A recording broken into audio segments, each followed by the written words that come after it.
কৃষ্ণ ভক্ত মণ্ডলী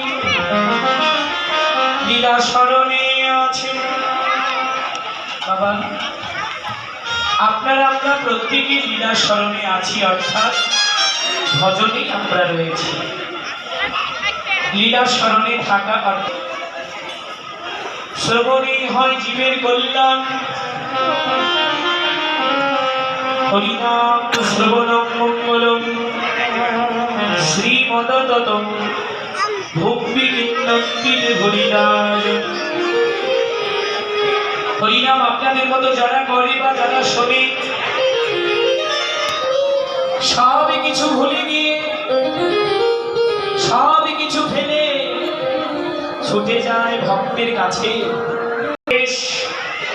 যেথায় ভক্তগণ সেই স্থানে বৃন্দাবন, সেই স্থানে আনন্দ অশেষ। তাহলে ভক্তের মাঝে গেলেই মনের জ্বালা দূরে যায়, গৌর গোবিন্দ পদে তার আত্মনিবেদন ঘটে। তাই আজকে যেখানে এসেছেন এই হরি গুণগীতি শ্রবণ করার উদ্দেশ্য নিয়ে এবারে কালীমাই মন্দির আজকে সেবাসঙ্গনে পরিণত হয়ে গেছে। যেখানে হয় হরিনাম কীর্তন, সেখানেই হয় সেবা শিরাঙ্গিনা সেবা সঙ্গম। আমার মহাপ্রভু যেখানে হরিনাম করেন ভক্তদেরকে নিয়ে, যেখানে হরিনাম গুণ কীর্তন হয়, সেখানেই সেবা সঙ্গন হয়ে যায়। আজকে আপনারা সবাই সেবা সঙ্গনে বসে আছেন গৌর গোবিন্দ লীলা শুনে প্রাণ জোড়াবার জন্য।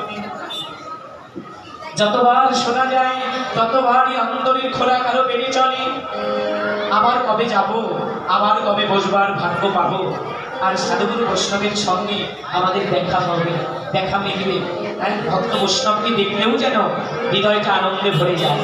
এজন্যেই সব বাধা বিপত্তি দূরে রেখে ভক্তগণ যারা সব কিছু ফেলে ভুলে মোহমায়ার সংসার ধরে ছেড়ে দিয়ে তারা একটু সময় করে যে শত ব্যস্ততার মধ্যে হলেও হরিনাম শ্রবণের জন্য তারা চলে যায়।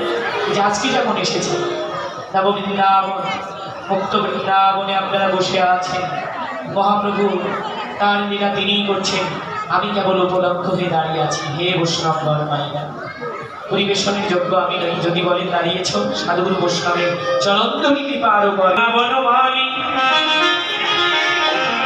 সে যে গোবিন্দের গোপ আর রাধার রাম,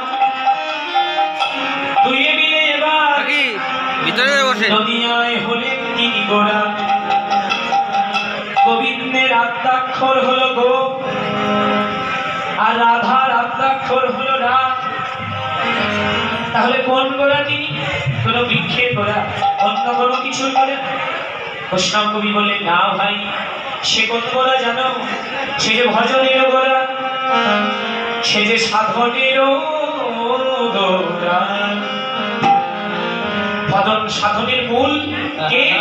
তাহলে কলি পাপন অবতার আমার গৌরাঙ্গ সুন্দর। ভজনের মূল, সাধনের মূল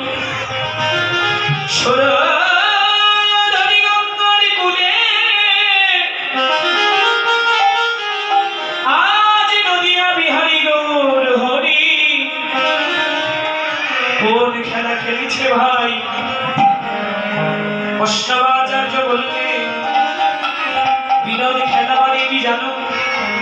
সে যে কোনো কালেও এই খেলা খেলে নাই, সেই অভিনব খেলায় খেলছে। কোন খেলা? গৌর